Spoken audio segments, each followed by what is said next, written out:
The rain hit Seattle's Pike Place market with the kind of relentless persistence that made tourists regret their Instagram dreams, and locals grateful they'd worn rain jackets.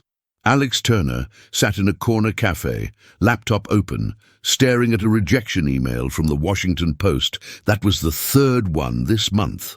His freelance budget was hemorrhaging, his savings account was gasping for oxygen, and his one-bedroom apartment in Capitol Hill was becoming less a home and more a monument to bad decisions made after his brother's death.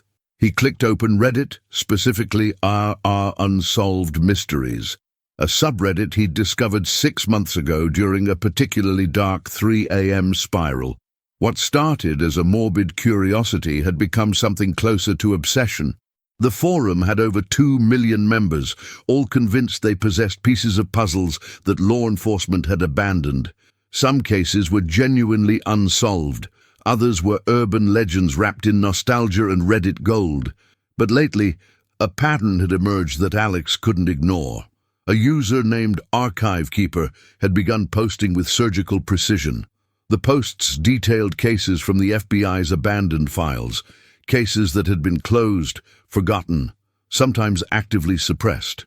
What made these posts different wasn't the information itself, but the specificity, times down to the minute, geographic coordinates, details about evidence that had never been publicly released, details that, according to Alex's cross-referencing with archived news articles and FOIA documents, were unnervingly accurate.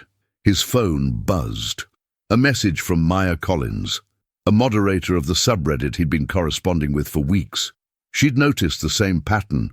Unlike most people on the forum, Maya was actually credentialed, a former cybersecurity analyst who'd taken an early exit from tech and channeled her skills into volunteer moderation. Her message was characteristically blunt. "We need to talk about Archive Keeper. Something's wrong." They agreed to meet in person, something neither had suggested before. The distance between Reddit personas and real humans felt suddenly important. Maya chose a location near the University of Washington, neutral territory, safe. When Alex arrived, he recognized her immediately, not from any photo, but because she was the only person at the coffee shop with the careful, analytical eyes of someone who'd spent years looking for patterns in chaos. "He's not guessing," Maya said, sliding a folder across the table. Inside were printed posts alongside official FBI documentation. This is information that shouldn't exist in public databases. Some of these cases were sealed decades ago. Alex felt his journalistic instincts firing, but underneath was something darker, the ghost of his brother hovering at the edges of his consciousness. His brother had been obsessed with finding truth too, just in different ways. It had killed him, literally and metaphorically. "Why show me this?" Alex asked, though he already knew the answer. He'd been commenting thoughtfully on the subreddit, asking the right questions, not the performative ones most users asked. He'd become visible. "Because I think Archive Keeper isn't posting random cases," Maya said, her voice dropping slightly. "I think they're posting cases with a specific geographic and temporal pattern, and one of them—" She hesitated, and for the first time, Alex saw genuine emotion crack through her analytical exterior. "One of them matches the disappearance of my sister in 2009 in Asheville, details that nobody outside my family should know." Outside the window, Seattle's rain continued its assault on the world. Alex closed his eyes for a moment, feeling the weight of what she was saying. This wasn't entertainment anymore. This wasn't a story to rescue his career. This was real, and it was dangerous, and he was already too far in to turn back. "We need to find out who Archive Keeper is," Alex said finally. Maya nodded slowly. "And we need to figure out why they're telling us these stories, because nobody posts this kind of information without a reason. Nobody does this unless they want something." The next 72 hours became a blur of coffee, research, and the kind of obsessive internet diving that could either solve mysteries or create psychological breaks. Alex set up his apartment as a makeshift investigation hub, printing posts, creating timelines, mapping locations. Maya worked remotely from her apartment in Ballard, accessing databases Alex couldn't touch legally, finding connections in data that shouldn't have been findable. They discovered the pattern during a late-night video call. Archive Keeper's posts weren't random. They formed a geographic line stretching from the Pacific Northwest down through the Southwest, Seattle, Portland, rural Oregon, Northern California, Nevada, Arizona. Each case had gone cold between 1995 and 2015. Each had involved missing persons, strange circumstances, and institutional silence. And each post contained details that went beyond public records. "These are real cases," Maya said, exhaustion evident in her voice.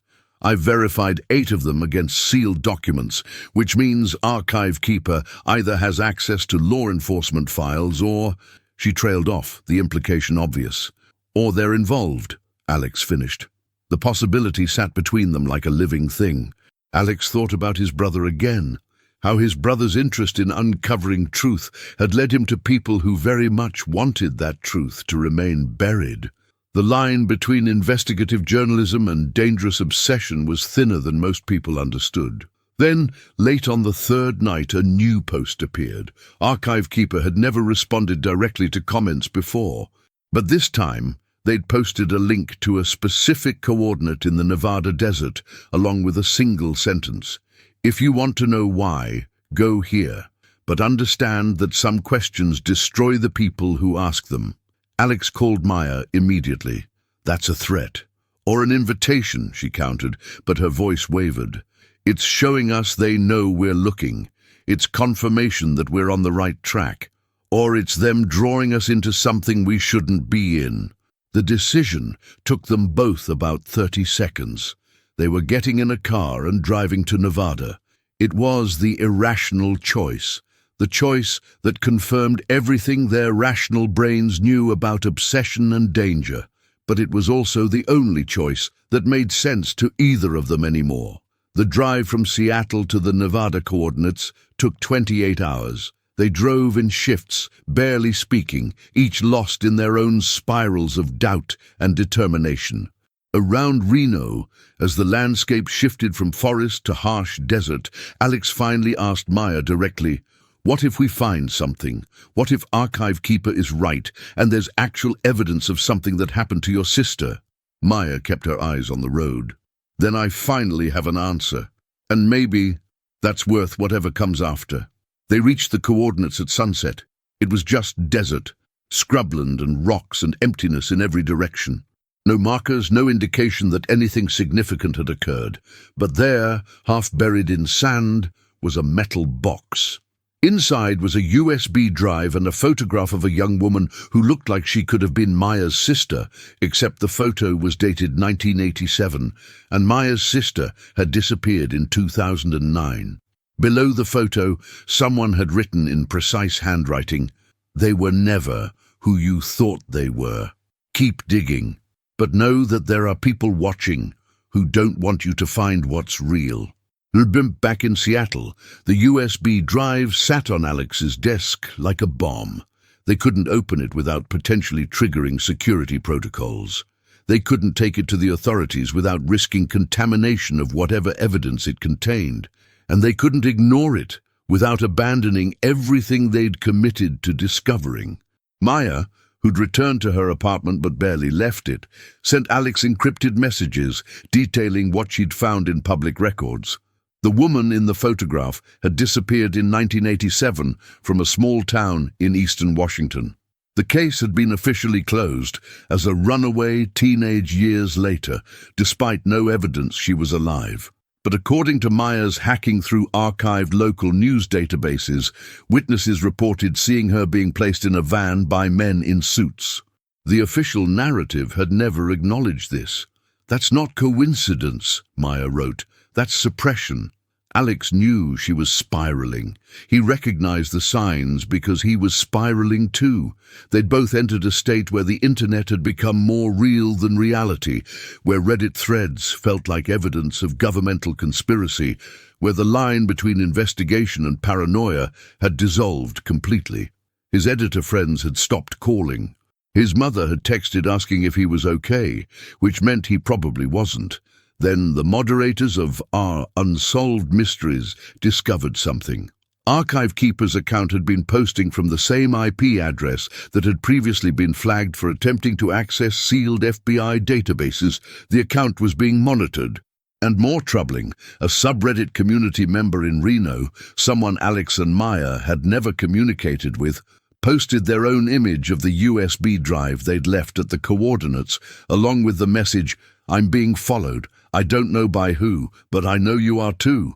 That's when Alex realized the fundamental truth. They'd never been the investigators. They'd been subjects of investigation the entire time. Archive Keeper wasn't trying to solve mysteries. They were testing people.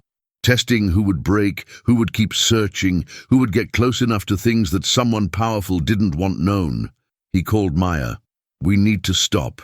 This is bigger than we thought, and we're going to get hurt."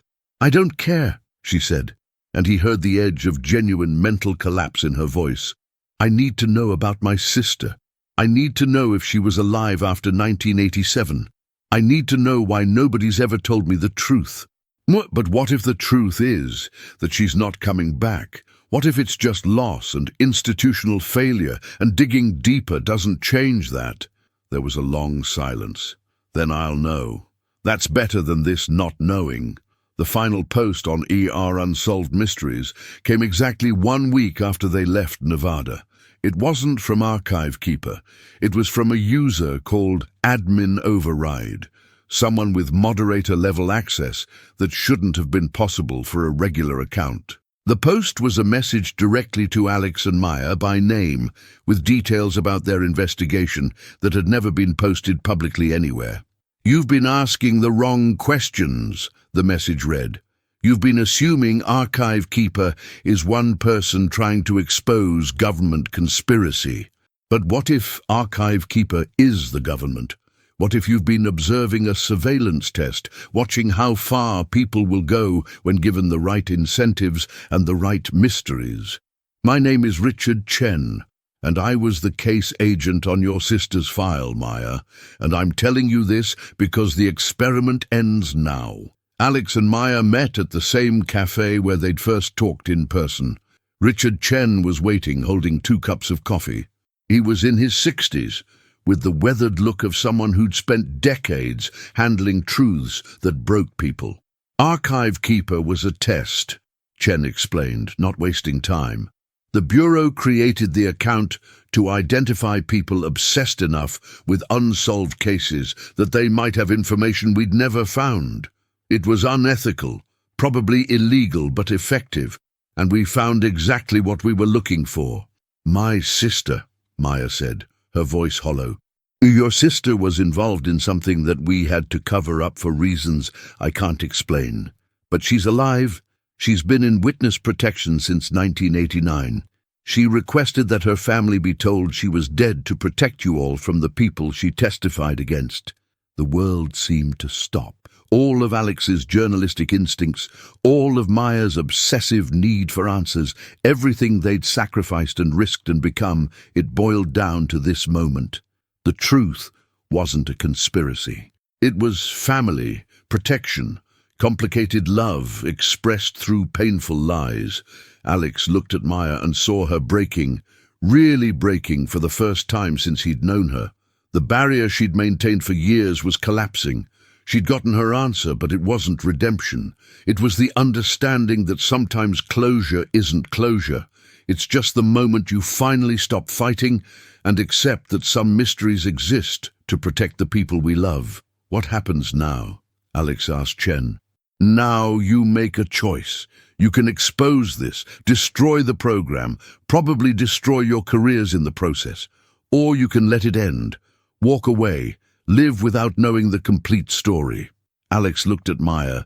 She was crying, actually crying, and he understood that this moment, this impossible decision, was bigger than either of them alone. It was about whether truth was always worth the cost, whether answers mattered more than peace, whether obsession could ever be justified by its results. "We walk away," Maya said quietly, and Alex nodded, feeling something he hadn't felt since his brother's death, the possibility of healing.